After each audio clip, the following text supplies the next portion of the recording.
lovely to see you again. Lovely to see you too. Wow. It's small world, right? Here we go again. And again, um, yeah, you are fascinating to watch in this role. Oh, thank You you.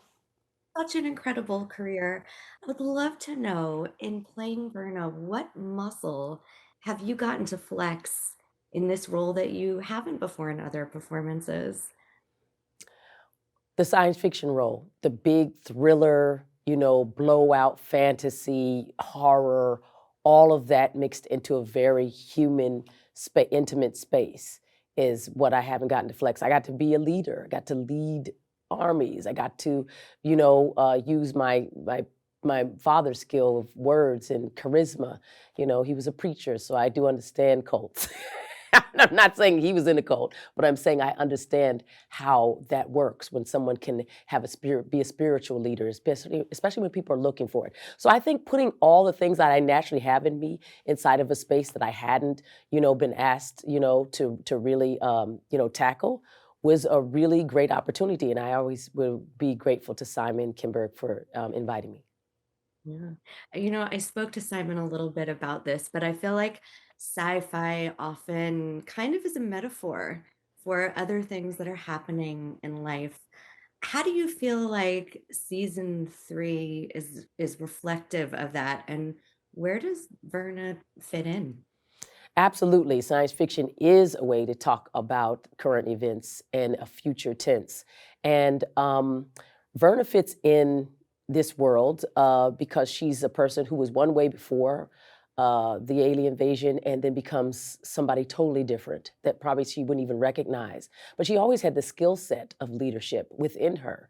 And the desire to do it wasn't there. So although she may not desire it, she needs it.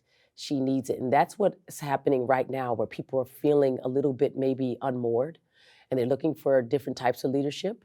And they're searching in different ways. They're also getting distracted. Listen, you can't ignore an alien invasion. But with all the shows and games happening now, you really could be distracted by all of that and not tend to yourself.